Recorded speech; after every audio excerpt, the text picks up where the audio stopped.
Montero y a continuación voy a hablar acerca de la saturación de oxígeno y su medición con el pulsioxímetro.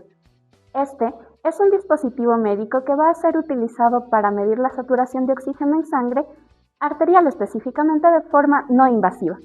Su principio se va a basar en dos físicas fundamentales: la espectrofotometría, que es la absorción de la luz, y la pletismografía, que se refiere a los cambios en el volumen sanguíneo en cada cambio pulsátil que se encuentra en el lecho capilar. Vamos a tener entonces que estos dos principios van a ser fundamentados por cambios en los haces de la luz LED que se encuentran en el pulsioxímetro. Este pulsioxímetro va a tener dos lechos. En el primer lecho vamos a encontrar una luz roja y una luz infrarroja, ambos con diferentes longitudes.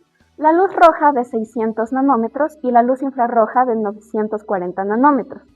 La luz roja va a detectar los cambios y va a absorber con mayor fuerza a la desoxihemoglobina. La desoxihemoglobina es la hemoglobina desaturada que se encuentra con menos carga de oxígeno.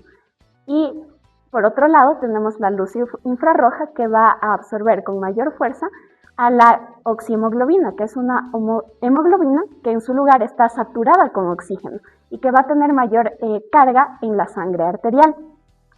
Estos dos principios van a correlacionarse con el otro haz del saturador de oxígeno. Aquí vamos a tener un medidor de los haces de luz que se van a relacionar en un índice R sobre IR, es decir, luz roja sobre luz infrarroja. Este índice, creado por Beer-Lambert, va a tener su funcionamiento físico en que la relación de ambos nos va a dar un porcentaje que es la medición de la saturación de oxígeno en la sangre arterial. Con esta medición vamos a tener la formación de una curva pletismográfica que nos va a enseñar la relación de estos dos haces de luz. Es así que la curva normal pletismográfica va a ser suave, va a tener un ritmo constante y sobre todo no debe encontrarse interferencias. Vamos a tener una subida anácrota en donde va a culminar con un pico sistólico y una bajada que va a culminar con un pico diastólico que va a ser mucho más gradual. Aquí nos vamos a encontrar con una incisura dicrótica. Esta incisura, de hecho, es uno de los componentes más importantes de la curva, pues nos va a indicar que el funcionamiento del saturador de oxígeno es correcto. Cuando esta curva no es simétrica, se encuentra con alteraciones o algunos artefactos, significa que existe algún error en las mediciones, ya sea por errores técnicos o incluso del ambiente en sí. Pues el saturador es un dispositivo bastante sensible a los cambios en la luz, entonces con los cambios físicos el ambiente puede descalibrarse. También si el paciente se encuentra con esmaltes en las uñas, sobre todo de colores muy intensos como el negro o el azul, también puede dar cambios en la lectura porque los haces de luz, recordando su principio fundamental, pues no van a cruzar de manera correcta. Es así que vamos a hablar un poco acerca de la interpretación de la saturación de oxígeno. Una normoxia se considera entre valores de 95% al 100% y mientras va bajando, pues vamos a tener niveles de hipoxia según el paciente. Entre el 91% al 95% nos encontramos con una hipoxia leve, del 89 al 91% con una hipoxia moderada y menor del 85% con una hipoxia severa, que va a tener que ser correlacionada con los valores fisiológicos del paciente, pues recordemos que no tratamos al monitor, sino al paciente. ¿Y cómo podemos solucionar estos errores aleatorios que se pueden dar? Por ejemplo, con la medición del pulso manual que podemos realizar en ese momento del paciente o una gasometría arterial. Mi nombre es William Cali y a continuación les voy a hablar acerca de la capnografía. Y bueno, la capnografía es una herramienta que nos va a ayudar a medir el CO2 al final de la expiración en cada respiración. Bueno, esto es muy importante ya que nos va a ayudar a medir tres parámetros, que es la ventilación, el metabolismo y la perfusión. El metabolismo básicamente, ya que el capnógrafo nos va a ayudar a medir si nosotros hay un exceso de CO2 o de por sí hay una deficiencia de CO2. En cambio, la perfusión, bueno, como su nombre lo indica, es que si es que no hay sangre y no llega sangre a los pulmones, no va a haber intercambio gaseoso y por ende no va a haber CO2. Y finalmente la ventilación, ya que este es uno de los parámetros más importantes, ya que básicamente el capnógrafo nos va a indicar si nosotros ingresamos a la vía aérea o no ingresamos a la vía aérea. Por ende, es una de las herramientas más utilizadas y preferidas por los usiólogos y anestesiólogos. Como podemos observar, este es un monitor de capnografía y de oximetría. En la parte de arriba nosotros tenemos la capnografía y abajo la oximetría. En sí, nosotros tenemos imágenes y por ende es lo que le diferencia de la oximetría. Listo. Hay dos tipos de mediciones de la capnografía, y es el CO2 en función del tiempo y el CO2 en función del volumen. El tiempo es el más usado, ya que en el eje de las X va a estar en segundos y es el más usado, es el más sencillo, y en cambio el CO2 en función del volumen básicamente es más complejo, ya que este va a calcular el espacio muerto y muchos índices que generalmente no se usa, y de estos instrumentos no hay mucho en el Ecuador. Listo.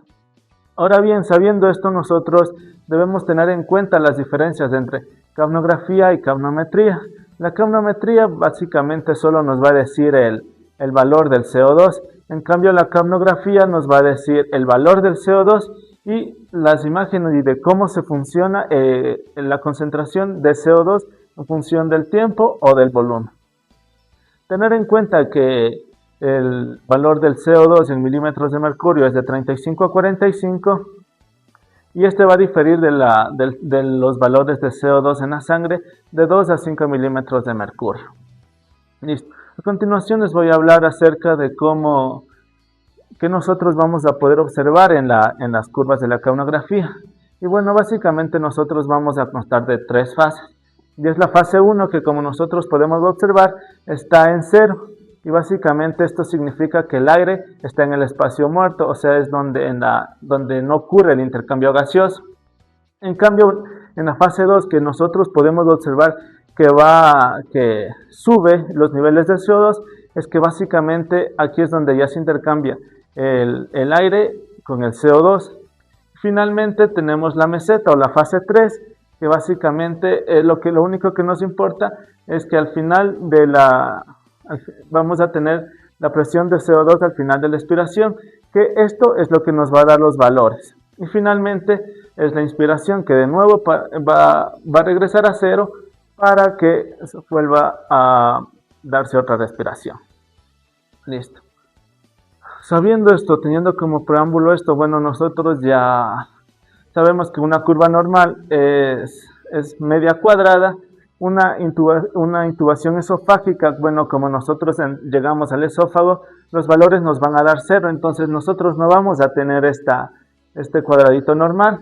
En cambio, la extubación es que nosotros, bueno, vamos a tener el cuadrito normal y de repente de la meseta se va a caer, por lo que el capnógrafo no va a tener sus valores de CO2 y ya no vamos a volver a tener otra meseta. Entonces eso no significa una extubación. En cambio, una obstrucción endotraqueal, como nosotros podemos observar, el gráfico o el valor del CO2 va a ser irregular. Como podemos observar, aquí baja en función del tiempo, es muy corto. La hiperventilación, nosotros debemos tener en cuenta que en estos casos los valores de CO2 no van a superar los 30 milímetros de mercurio.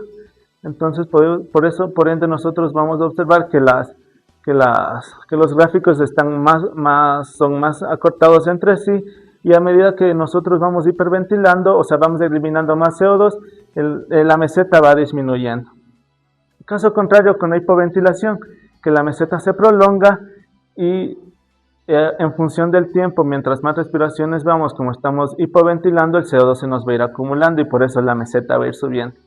En cambio, la reinhalación, esto es casi similar a la hiperventilación, solo que aquí nosotros no eliminamos el CO2, sino que nosotros vamos a seguir usando el CO2 que nos sobra, por ende no llegamos a 0, sino que va a ir desde 5 o 10 y así continuamente. Y en cambio el broncoespasmo, nosotros llegamos a la meseta, cae abruptamente por el espasmo que ocurre en el espacio aéreo. Mi nombre es Isabela Gallegos y a continuación voy a explicar el índice biespectral. El índice biespectral o BIS es un parámetro obtenido a partir de un sistema de monitorización no invasivo, que mediante la colocación de 4 electrodos en la región hemifrontotemporal, pues se obtiene un registro de las señales electrofisiológicas del cerebro. Bien, ahora este sistema pues realiza una estimación del grado de actividad eléctrica cerebral, por lo tanto, del nivel de la sedación o de la conciencia del paciente. Esto lo realiza mediante un análisis matemático de la frecuencia de las ondas en el electroencefalograma. Pues aquí utiliza una escala que va de 0 a 100, es una escala adimensional. Las personas normalmente que están despiertas, que están sanas y que están sin sedación, pues tienen un BIS mayor a 90. Pero, por el lado contrario, el valor número 0 se va a referir a la ausencia de la actividad eléctrica cerebral. Bien, con la intensificación progresiva de los efectos inducidos mediante la sedación, pues el valor de BIS también va a disminuir, lo cual le hace un sistema bastante útil para lo que es la determinación del efecto de los anestésicos. La monitorización de estos efectos es muy importante durante todo el procedimiento, debido a que en caso de que tengamos una sedación muy profunda, pues puede ocasionar que el paciente tenga una inestabilidad hemodinámica. Y pues en el caso contrario de que tengamos una sedación muy ligera, pues en este caso el paciente puede tener recuerdos del procedimiento, pues su conciencia va a estar aún presente, lo cual nos puede llevar a graves secuelas psicológicas a largo plazo. Bien, aquí tenemos una tabla de interpretación que nos van a indicar los valores de BIS y cómo manejarlos. En este caso tenemos que va de 80 a 100 cuando una persona está despierta o con una sedación muy ligera en caso de que se acerque más a los valores de 80.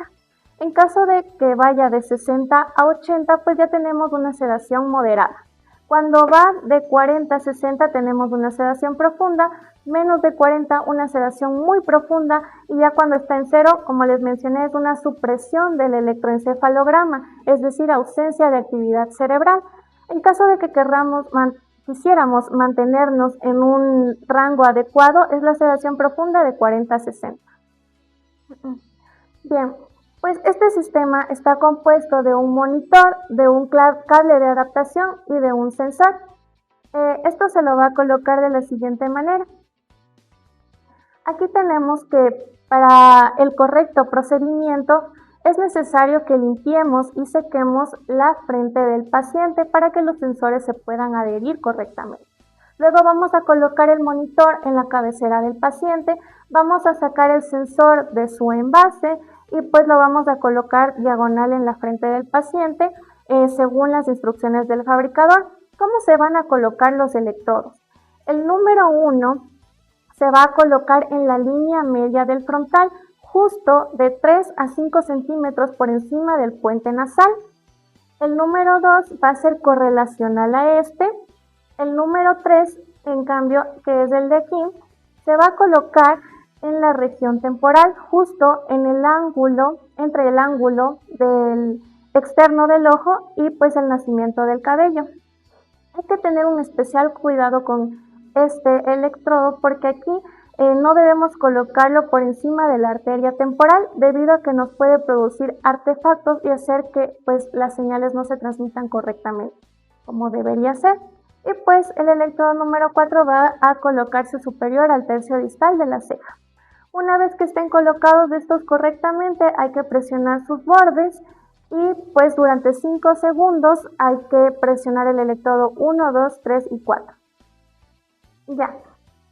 Una vez que ya esté listo esto, pues esto es lo que vamos a ver en el monitor. En el monitor, para saber que están correctamente colocados los electrodos, nos debe salir de color verde. Cuando nos sale esto significa que podemos proceder. Mas sin embargo, si es que no sale así, debemos volver a checar los sensores, volver a verificar la colocación de los electrodos hasta que todos nos salgan en color verde. Mi nombre es Jonathan Buscán y a continuación les voy a hablar sobre la presión arterial invasiva. La presión arterial invasiva nos permite monitorizar de manera continua la presión arterial mediante un catéter que está colocado dentro de la arteria. Esto está conectado a un transductor, a una línea presurizada y a un monitor. Esta, a diferencia de la toma de presión arterial no invasiva, nos permite, como ya les mencioné, monitorizar la presión arterial de manera continua, por lo cual es útil en pacientes que se encuentran en estado crítico, en estado de shock, pacientes con hipotensión e hipertensión severa y que están usando vasopresores. Los sitios de punción más usuales suelen ser la arteria radial, braquial, axilar y femoral, siendo la arteria radial la más utilizada. Las ventajas del uso de la presión arterial invasiva principalmente son, como ya les mencioné, primero que nos permite monitorizar la presión arterial de manera continua.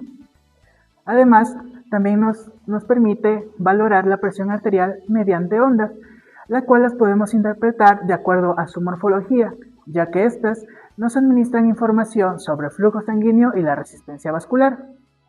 Ahora, las limitaciones de la presión arterial invasiva son pacientes que tengan infecciones cutáneas, que tengan coagulopatías o que hayan salidos negativos en el test de Allen, el cual nos permite valorar la perfusión periférica. Ahora, el proceso para la colocación del catéter de la presión arterial invasiva, primero para esto debemos localizar el punto de punción. Como ya les mencioné, los más usuales son la arteria radial, braquial, axilar y femoral, siendo la radial la más utilizada debido a su fácil accesibilidad y su menor probabilidad de presentar complicaciones. Segundo, tenemos la elección adecuada del catéter. Este principalmente va a depender mucho de la arteria seleccionada a puncionar, ya que si le seleccionamos la arteria femoral, la braquial o la axilar, necesitaremos de un catéter más largo debido a la distancia entre la superficie de la piel y la luz de la arteria. Tercero, la colocación del catéter. Este debe ser un procedimiento estéril, para lo cual vamos a necesitar guantes estériles, campo estéril, mascarilla y además una solución antiséptica para desinfectar el sitio de punción. Además, en pacientes que están conscientes, deberemos colocar un anestésico local para evitar dolor. Cuarto, tenemos que calibrar el dispositivo. Este es muy importante y debe estar a nivel del sitio de punción, que generalmente se relaciona con el eje flebostático que tiene relación con la aurícula derecha. Si no hacemos esto, el dispositivo nos va a dar una diferencia de 7.5 milímetros de mercurio, los cuales nos van a dar una presión arterial sistólica y diastólica muy diferente a la real. Estos cambios se pueden dar tan solo con 10 centímetros de diferencia del eje flebostático. Ahora, finalmente, tenemos la valoración de las ondas. Esta debe ser adecuada, ya que las principales anomalías que pueden presentarse en las ondas son las subamortiguamiento y el sobreamortiguamiento. Si tenemos sobreamortiguamiento, vamos a encontrar unos picos muy puntiagudos. Esto nos va a dar una sobreestimación de la presión arterial sistólica y una subestimación de la diastólica. Ahora, si tenemos un subamortiguamiento, nos va a dar una sobreestimación de la diastólica y una subestimación de la diastólica. ¿Cómo evitamos esto? Pues con una correcta calibración y una correcta colocación del catéter. Ahora, finalmente, les voy a explicar sobre la morfología de las ondas. Como primer punto, tenemos el ascenso sistólico, este que está aquí. Este principalmente nos va a representar la fuerza de salida de la sístole mediante la apertura de la válvula. Después tenemos el pico sistólico. Este es el pico máximo de presión que vamos a obtener. Este está mediado por la resistencia vascular, el flujo de sanguíneo y la distensibilidad de las arterias. Tercero, tenemos el descenso sistólico. Este va a representar principalmente la disminución del flujo sanguíneo después del pico máximo. Cuarto, vamos a encontrar la onda diacrótica y la muesca diacrótica también. La muesca diacrótica nos va a representar el cierre valvular, mientras que la onda diacrótica nos indica como un efecto de reflejo de las arterias. Como quinto, tenemos el descenso diastólico, que nos representa la relajación de las arterias. Y como último punto, tenemos además el punto de diástole. Esto nos va a representar el punto mínimo de presión, como que ya conocemos como diástole. Además, debajo de esta área tenemos el área de sístole. Esta va a ser directamente proporcional al flujo de sístole eyectado en la sístole. Y como último punto tenemos el área diacrótica. Este nos va a representar el fenómeno de Wynne-Kenes, que básicamente es el fenómeno representado como reflejo que presentan las arterias después de una dilatación. Mi nombre es Denis Piramonja. Yo les vengo a explicar lo que es la importancia de las derivaciones bipolares durante un proceso anestésico o quirúrgico. Como nosotros sabemos, nuestro corazón forma un impulso eléctrico que es, en este caso, receptado por lo que es el monitor o electrocardiógrafo. Bueno, como nosotros ya sabemos, existen procesos bradicárdicos o taquicárdicos o de por sí arrítmicos. Entonces, ¿para qué es importante nosotros seguir este monitoreo continuo del corazón? Es porque gracias al electrocardiógrafo nosotros podemos determinar de forma temprana cuándo es que se empieza a dar alguno de estos procesos arrítmicos y así poderlos prevenir, en donde el anestesiólogo puede llegar a actuar de forma rápida y disolver estos procesos o arreglarlos a su vez. Entonces, para esto nosotros tenemos que tomar a consideración que se va representando en una hoja, un papel o un trazo milimetrado, en donde de forma vertical está representado el voltaje que está dando este corazón y de forma horizontal, en cambio, tenemos el tiempo, representado en este caso en segundos. Entonces, como es una hoja milimetrada, cada cuadrito es para arriba 0,1 milivoltio y para, en este caso de forma horizontal hacia la derecha, que nosotros lo vamos a ver, pues es 0,04 milisegundos. Para nosotros llegar a un milivoltio, tenemos que tomar en cuenta 10 cuadritos pequeños hacia arriba o 2 cuadritos grandes, que son 10 milímetros. Así, como yo les dije que eran 0,1 milivoltio cada uno, pues llegamos a 1 milivoltio. Entonces, para en cambio determinar tiempo, determinar un segundo, nosotros tenemos que tomar en cuenta 25 cuadritos pequeños, que son 25 milímetros, o a su vez 5 cuadritos grandes. Ya, entonces ahorita vamos a entender en cómo se empieza a dar ese impulso nervioso. Pero para nosotros determinar ese impulso nervioso necesitamos saber cómo se colocan los electrodos y para qué sirven. Entonces, para eso nosotros tenemos lo que es el triángulo de Einthoven. Este triángulo nos ayuda a determinar la dirección del impulso eléctrico y cómo se va captando de los diferentes ángulos. Entonces, para esto tenemos los electrodos que, según la mnemotecnia de la aja, nosotros tenemos que en el brazo derecho vamos a colocar el color blanco, en el brazo izquierdo el color negro y en la pierna izquierda el color rojo. Sin embargo, queda una pierna libre, que nosotros, como sabemos, aún así el cuerpo sigue siendo un conductor eléctrico, entonces necesitamos una entrada a tierra. Para este se va a colocar el color verde y una vez que ya sepamos en cómo se va dando, así formamos el triángulo con sus tres vértices, en donde desde el brazo derecho a brazo izquierdo está de 1, de brazo izquierdo a pierna izquierda está de 3 y el más importante de todos, de brazo derecho a pierna izquierda tenemos de 2. Hay una ley muy importante en Einthoven que tiene que la suma de estos potenciales, la suma de D1 y de 3 van a formar lo que es de 2.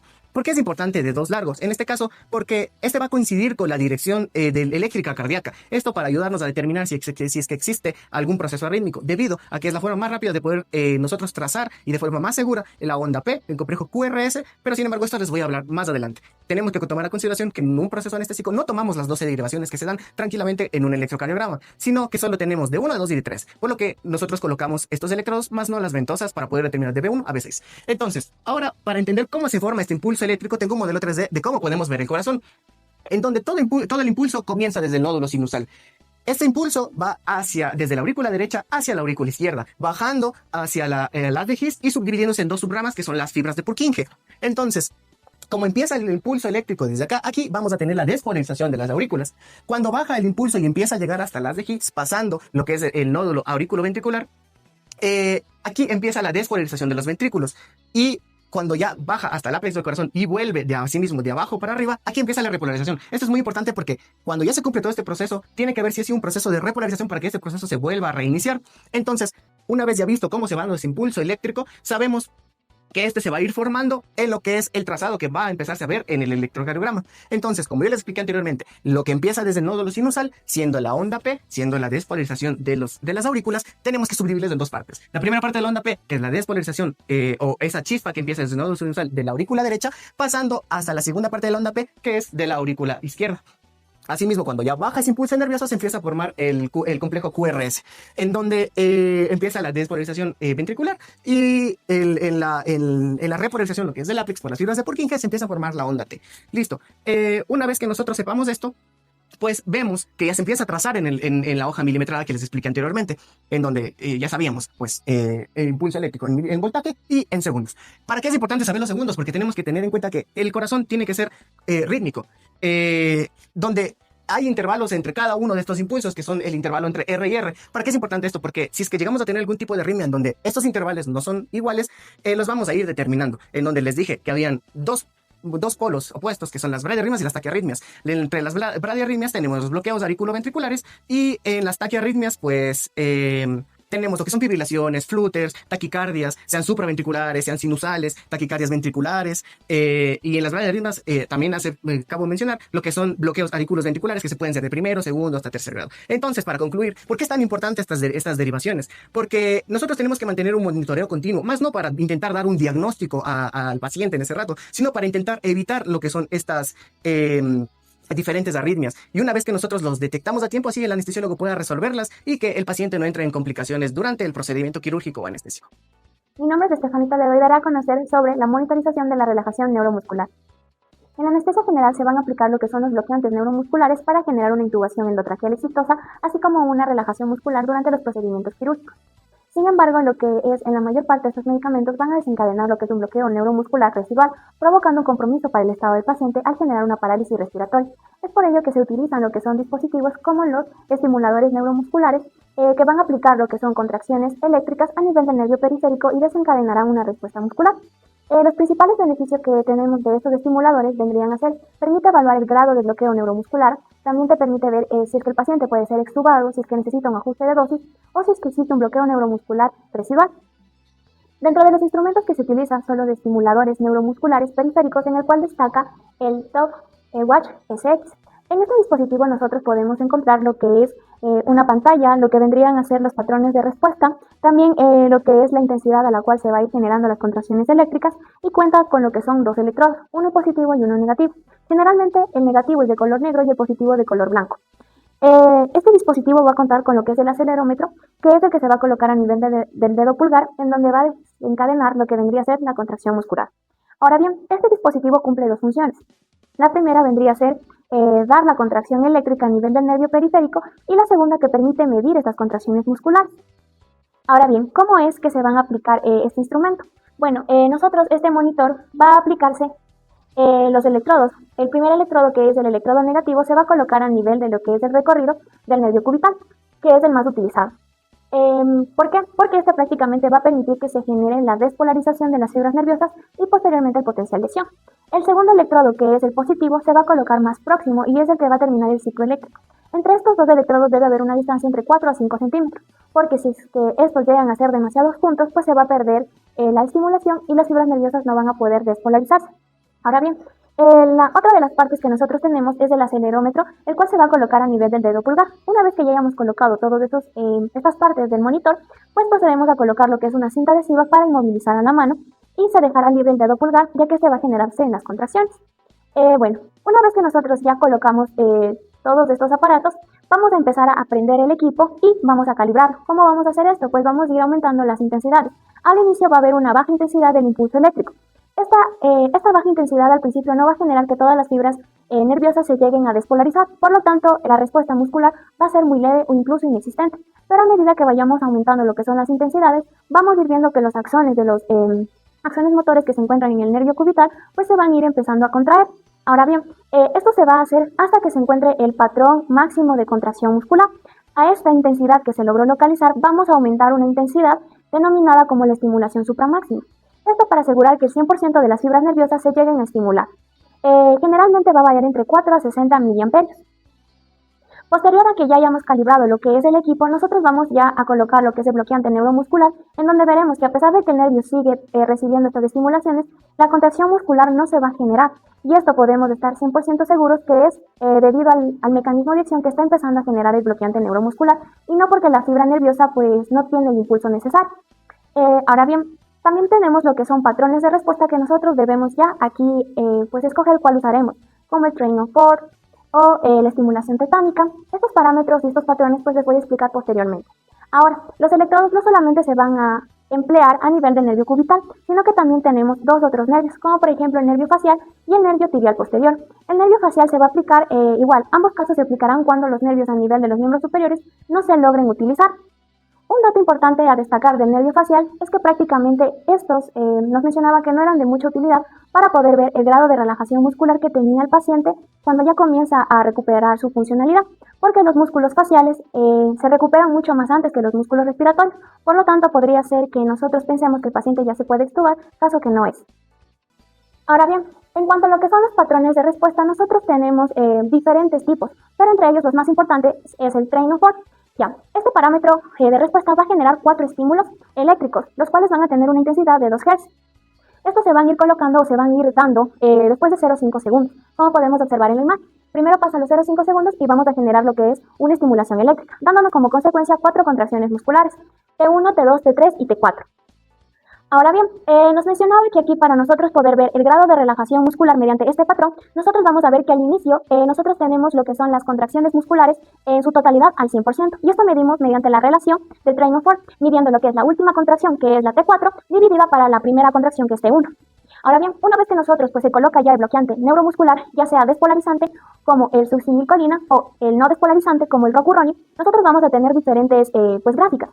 Dentro del bloqueante neuromuscular no despolarizante, nosotros podemos observar que la primera contracción pues se va a generar una contracción alta, pero a medida que va pasando el efecto o que va a ir progresando el efecto de este bloqueante, pues el patrón o la contracción muscular va a ir disminuyendo. ¿Y esto es por qué? Porque prácticamente la acetilcolina que se tiene en lo que es el receptor nicotínico se va a ir desgastando, va a ir disminuyendo, hasta que pues ya no va a poder generar la contracción muscular. Nosotros podemos hablar en relación a un bloqueante despolarizante, este es diferente. Si podemos observar aquí las gráficas, pues prácticamente sí, se reducen todas, pero siguen iguales. Esto es debido a que tienen otro mecanismo de acción cuando ellas sí van a generar lo que es una despolarización. Sin embargo, cuando ya llegan a la segunda fase es cuando más acumulado está el medicamento o ya se dio lo que es una dosis de infusión. Y aquí ya va a generar lo que es una disminución en cuanto a la contracción. Este desvanecimiento que vamos viendo en cuanto a lo que son las contracciones se conoce como el fenómeno de Fata. Ahora bien, para nosotros poder observar que un paciente, pues, si es que está en una adecuada relajación muscular o ya necesita ser extubado, nos vamos a guiar en lo que es la relación a las gráficas. Bueno, podemos observar que en el primer caso nuestro paciente sí, efectivamente, está en lo que es un grado de relajación muscular adecuado, porque nosotros debemos sacar la relación del train of thought, que debe ser entre 0.15 a 0.25, es decir, va a ser entre un 20 a un 30% aproximadamente. En el caso de que nuestro paciente necesite pues prolongarse el tiempo de su tratamiento, nosotros vamos a empezar a ver que las contracciones musculares se van a ir igualando hasta llegar a un 100%. Si es que nuestro paciente se encuentra en una cirugía, este es un dato importante de que debemos darle un aumento de la dosis o un ajuste de la misma. Y finalmente, si nuestro paciente ya queremos generar una extubación, el parámetro que debe tener el train of thought debe ser de 0.9 o mayor o igual al 90%. Siguiendo con el otro patrón de respuesta es el post-tetanic count, que prácticamente en este se van a aplicar lo que son 2 estimulaciones en el nervio periférico de una alta intensidad. Esta va a ser de 50 Hz. Va a haber entre ellas un descanso de 3 segundos. Y después de aplicarles estas 2 estimulaciones, pues va a haber contracciones de single twitch, que es una estimulación simple en donde solamente se va a aplicar intensidades bajas de 0,1 a 1 Hz. Ahora bien, para nosotros poder interpretar si es que nuestro paciente está o no en una relajación neuromuscular adecuada, nosotros debemos ver las gráficas que se van a ir generando a medida que se va pues disminuyendo igualmente la contracción muscular. Entonces, en la primera gráfica podemos observar que aquí vamos a dar lo que es el impulso eléctrico de 50 Hz. Como podemos observar aquí hay una pequeña elevación, eso es decir que se genera una pequeña contracción muscular, pero no del todo. Y después que pasa su periodo de descanso, pues vemos que los single twitch, es decir, las estimulaciones simples que se van a ir generando, vamos viendo que aquí sí se va a ir viendo lo que son contracciones musculares. Nos mencionaba que si es que nosotros tenemos un post-tetanic count de 0, significa que el paciente está en una parálisis completamente y que es muy difícil que salga de ahí. Los valores de 1 a 5 nos menciona que sí, efectivamente está en una parálisis muscular adecuada, pero ya a partir de 6, 7, 8 o hasta 20, pues el paciente va a depender si es que queremos extubarle o si queremos prolongar su estadía en lo que es el quirófano. Ahora bien, nosotros en este post-tetanic count vamos a ir contando lo que son las gráficas que nos dan. En este primer caso nos dan 8, es decir que el paciente ya está volviendo a recuperar su función muscular. En la segunda gráfica nosotros podemos ver que antes de nosotros generar las estimulaciones eléctricas, este ya tiene lo que son contracciones musculares. Es decir, que el efecto de lo que es el bloqueante neuromuscular ya está pasando su mecanismo de acción. Ahora bien, cuando nosotros generamos la estimulación de los 50 Hz, podemos ver que la gráfica te va a dar se va a generar una contracción muscular sumamente alta. Igualmente después pasa el periodo de descanso, que son de 3 a 5 segundos, y después se van a empezar a dar las estimulaciones. Aquí contando nos dan 15 post-tetanic count, que prácticamente te menciona que el paciente ya está recuperando su función muscular y que así se puede finalmente extubar. Un dato importante de este post-tetanic count es que se va a aplicar cuando el trauma for es decir, no va a poder medir las contracciones musculares debido a que el paciente está con un bloqueo neuromuscular profundo. Muchas gracias.